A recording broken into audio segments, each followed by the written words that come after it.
one of my favorite recipes, ginger sesame greens. We're going to use some collard greens and some kale, and we're going to start with just a little olive oil. And you can use onions, you can use leeks. I love leeks, so we're gonna just put a little bit of leek in here.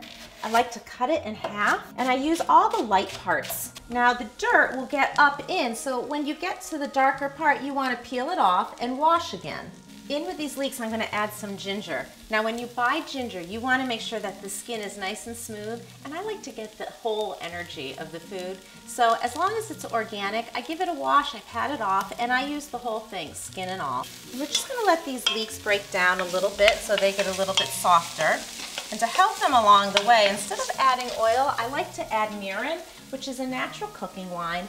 Adds a sweetness that balances some of the bitterness. And I'm just gonna take the greens and fill the pot until I can't fill it anymore. In here we have some nice red boar kale and some collard greens. Now to give these just a little more flavor, I'm gonna add some tamari, which is a wheat-free soy sauce. I'm just gonna cover these up and let them cook until they break down, which should take about 2 or 3 minutes. They should be pretty good to go now.